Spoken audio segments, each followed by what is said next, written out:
Hi guys, in this first look video we'll be taking a look at Krell KSA100MK2 clone that I got from AliExpress for roughly $1,000.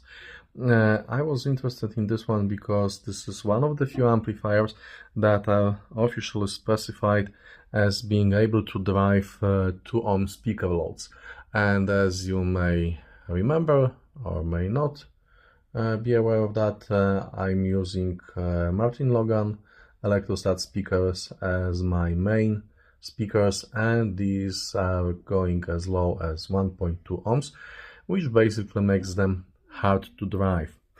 So it's over 20 kilos of amplifier, and let's do the tour.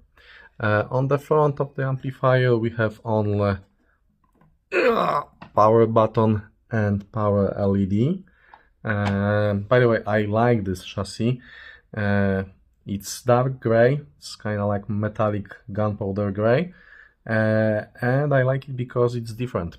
Most of the clones that I was buying are using usually trans audio chassis, and this one is different.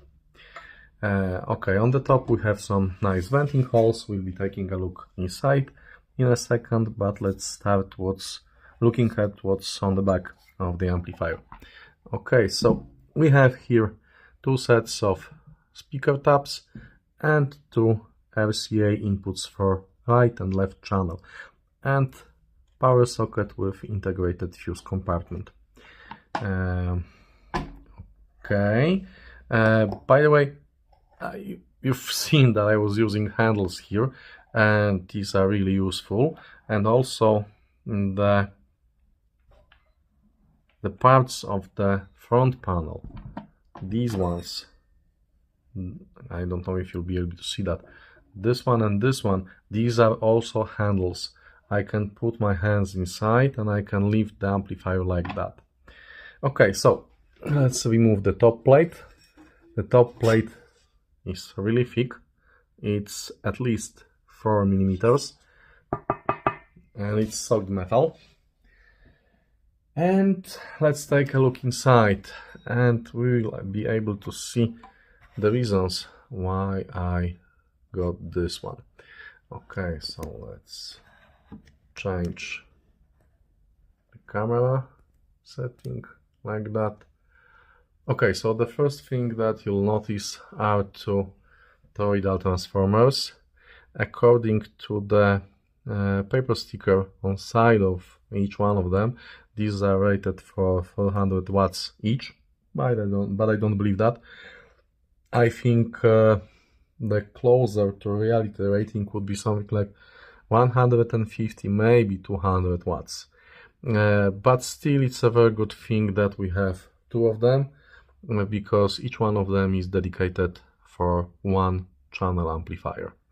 Underneath this green board we have slow start board, and here we have rectifiers, capacitor power banks, and speaker protection relays. These are ohm-rons, and the capacitor banks are 10,000 microfarads for audio capacitors, which are quite popular in the amplifier clones. So we have 60,000 microfarads per channel. As for the amplifier boards themselves, let's try to zoom in a little more. Yep.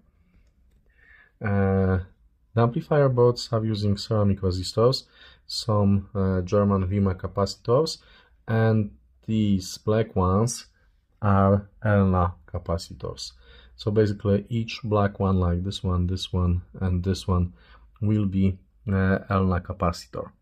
As for the transistors used here, these are ON MJ15025G and 15024G pairs.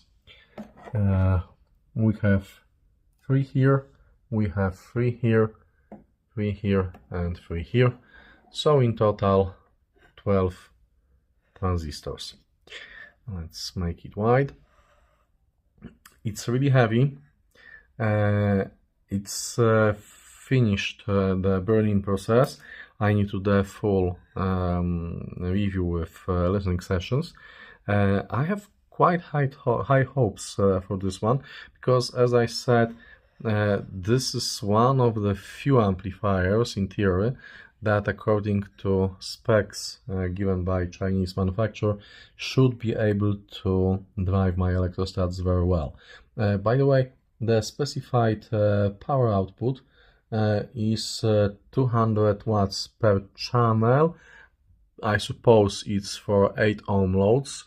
I'm saying I suppose because they forgot to give information about the speaker impedance for the power rating. So it looks good. I hope it will sound good. One of the things that I may tell you, a couple of things actually. All of the looms, wiring looms, are nicely routed around the amplifier. The power loom is placed here. The input signal wires are placed here. These are connected from the RCA sockets. I think you may see this T-shaped wire here.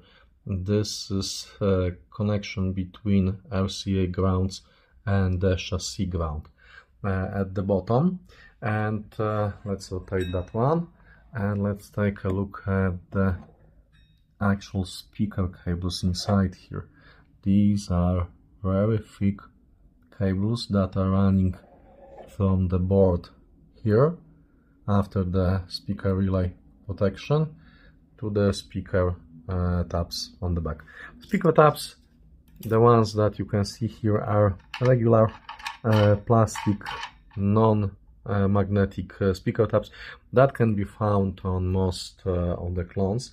It's very easy and it's very cheap to replace them with something better, in case if you'd like to have that amplifier and maybe to modify it a little. Okay, so let's do small zoom and let's do a tour of the boards. Maybe you will see something interesting here that I have missed in my description. The capacitors are ELNA for audio, as I said, and you should be able to see, let's try to zoom in, yeah, the spec for the toroidal transformer. Yes, all in all, it looks like a quality build, and that's one of the reasons that I got this one. But the final and the full review is still ahead of me. So the most important thing is obviously how does it sound, and we will know that after I'll find time to do a set of proper listening sessions. Keep your fingers crossed, both for my time and both for the quality of this amplifier. Yeah, thank you and best regards.